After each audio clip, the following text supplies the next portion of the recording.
Hello दोस्तों, कैसे हो दोस्तों। ये है एक difference engine, world's fast computer. साल 1822 में चार्ल्स बेबेज ने इस मशीन को बनाया था फॉर मैथमेटिकल इक्वेशंस। बट क्या आप जानते हो, ये एक कंप्लीट सक्सेसफुल प्रोजेक्ट नहीं था। पर फिर भी अगर ये ना बनता तो शायद आज मॉडर्न कंप्यूटर्स ही नहीं होते।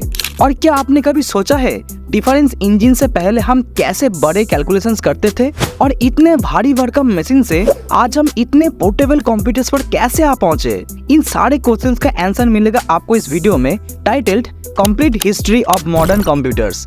ये वीडियो काफी इंफॉर्मेटिव होने वाली है, तो वीडियो के एंड तक जरूर देखना। So let's roll the intro.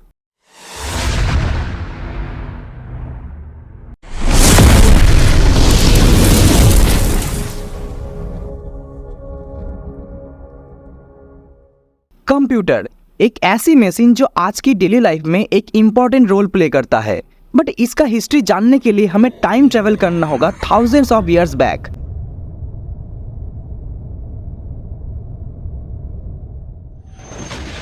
तब हमारे पास था एबाकस, जो सबसे पहला कंप्यूटिंग डिवाइस माना जाता है। एंशिएंट सिविलाइजेशंस जैसे मेसोपोटामिया और चाइना ने इसे कैलकुलेशंस के लिए यूज किया था। एबाकस बेसिकली एक फ्रेम था विद बीट्स जो वायर्स पर मूव करते थे, और इससे basic arithmetic operations like addition और सब्ट्रैक्शन किए जाते थे। Now get back in the year of 1784।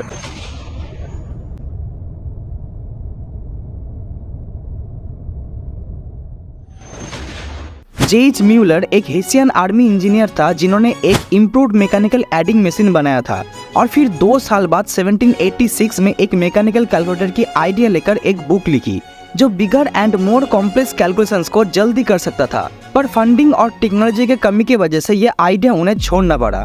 Now let's jump into the year of 1822। J H. Muller ने जो बुक लिखी थी उसी के आधार पर चार्ल्स बेबेज ने खुद का पहला मैकेनिकल कैलकुलेटर बनाया था with the help of British governments funding, which is called difference engine. ये बहुत सारे गियर्स एंड लीवर्स से चलता था। एंड हाँ, यही था वर्ल्ड्स फर्स्ट कंप्यूटर। यहीं से कंप्यूटर की जर्नी शुरू हुई। अब मशीन बन तो गया, लेकिन मशीन का कुछ पोर्शन अभी भी काम नहीं करता था।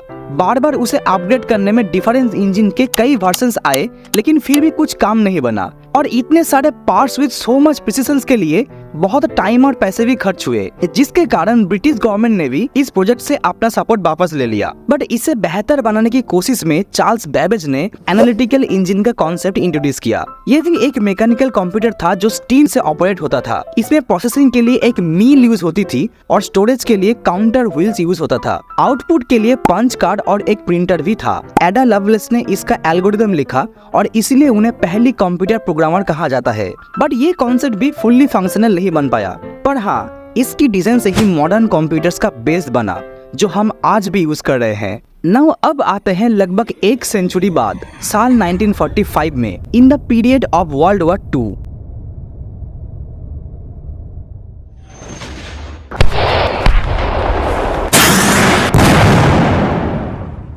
इस वक्त तक टेक्नोलॉजी काफी इंप्रूव हो चुके थे। अब मैकेनिकल एरा को छोड़कर लोग इलेक्ट्रिकल एरा में आ चुके थे। कई मैकेनिकल और इलेक्ट्रोमैकेनिकल कंप्यूटर के बाद आया first generation computer, the ENIAC, first programmable electronic general purpose digital computer. यहीं से शुरुआत हुई कंप्यूटर्स में बाइनरी सिस्टम का इस्तेमाल। इनमें बहुत सारे वैक्यूम ट्यूब्स का यूज होता था जो इलेक्ट्रॉनिक सर्किट्स में करंट कंट्रोल करता था। इसका साइज एक रूम जितना बड़ा था और ये बहुत हीट जनरेट करता था। बट ये सिर्फ आर्मी पर्पस के लिए था। बाद में 1951 में यूनिवैक 1 आया जो पहला कमर्शियल कंप्यूटर था। नाउ इसके बाद से मानो कंप्यूटर्स की इवोल्यूशन में एक भूचाल सी आ गई। हर एक दशक में कंप्यूटर्स में एक बड़ा चेंज आने लगा। यूनिवैक 1 से करीब 10 साल बाद 1960 में सेकेंड जनरेशन कंप्यूटर्स का इजाद हुए, जिसमें एक बड़ा चेंज हुआ। अब तक कंप्यूटर्स में जो वैक्यूम ट्यूब्स यूज होते थे उसके जगह ट्रांजिस्टर्स का यूज होने लगा, जो वैक्यूम ट्यूब से स्मॉलर एंड एफिशिएंट था। इसका प्राइम एग्जांपल था IBM 1401 और यूनिवैक 2 कंप्यूटर्स, जो उस टाइम बहुत फेमस हुए। नाउ इसके भी 10 साल बाद 1970 आते आते थर्ड जनरेशन कंप्यूटर्स इंट्रोड्यूस हुआ। ट्रांजिस्टर्स के बाद इनमें एक और बड़ा बदलाव हुए। इस टाइम कंप्यूटर्स में इंटीग्रेटेड सर्किट्स यानी IC का यूज होने लगा। आईसिस ने एक सिंगल चिप पर मल्टीपल ट्रांजिस्टर्स को इंटीग्रेट कर दिया।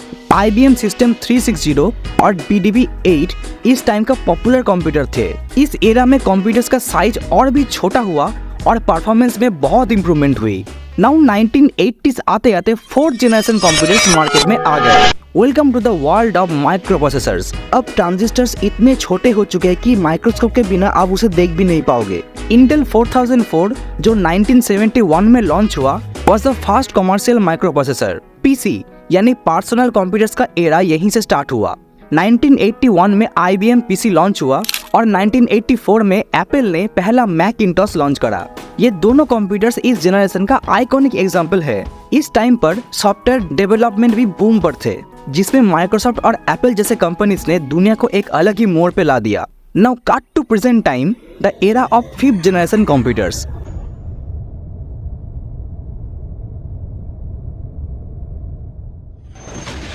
1982 में पहला 5th जनरेशन कंप्यूटर्स इजाद हुआ जो अभी तक चल रहा है।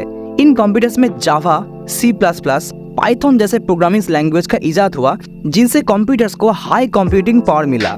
बेसिकली यहीं से आर्टिफिशियल इंटेलिजेंस यानी AI और मशीन लर्निंग का जर्नी शुरू हुआ। मॉडर्न कंप्यूटर्स फास्ट तो है, लेकिन हम इससे भी आगे जाने वाले हैं with cloud computing, quantum computing and advance AI technologies. Google ने अपना पहला क्वांटम कंप्यूटर सिकामोर इंट्रोड्यूस किया जो क्वांटम सुप्रीमेसी क्लेम करता है। और आज के दौर में तो स्मार्टफोन और टैबलेट्स भी एक हाई परफॉर्मेंस कंप्यूटर्स बन चुके हैं। एप्पल का आईफोन और सैमसंग गैलेक्सी सीरीज इस कैटेगरी में बेस्ट एग्जांपल है। लेकिन हमें इससे भी आगे निकलना होगा with the help of artificial intelligence. जो कंप्यूटर्स एक टाइम बड़े कमरे लेते थे फिट होने के लिए, आज वो हमारे पॉकेट में है। और अभी तो हम जिस तरफ देखते हैं वही कंप्यूटर्स का इस्तेमाल होता है। प्रोग्रामिंग लैंग्वेज तो हर तरफ है। डेस्क में रखा हुआ कंप्यूटर से लेकर टीवी का रिमोट तक, हम चारों ओर से कंप्यूटर से घिरे हैं। बट इसका जर्नी आसान नहीं था। From mechanical machines to AI powered systems, इस जर्नी में कई फेलियर्स भी आए, लेकिन उसे टैकल करते करते आज हम यहाँ तक आ पहुंचे और उम्मीद है हम ऐसे भी आगे बढ़ते रहेंगे।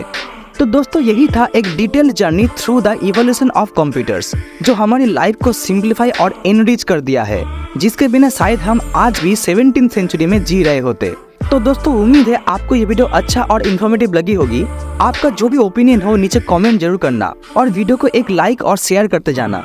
दोस्तों, ऐसे वीडियो बनाने में बहुत टाइम और एफर्ट लगता है और आपके सब्सक्राइब करने से मुझे ऐसी वीडियो बनाने में मोटिवेशन मिलती है। So please consider subscribing this channel for more tech related videos. Top smartphones under ₹30,000 के लिए लेट वाली वीडियो चेक कर सकते हो और कुछ रैंडम देखने के लिए राइट वाली। फिर मिलते किसी और वीडियो में, तब तक stay chill with Techno chill.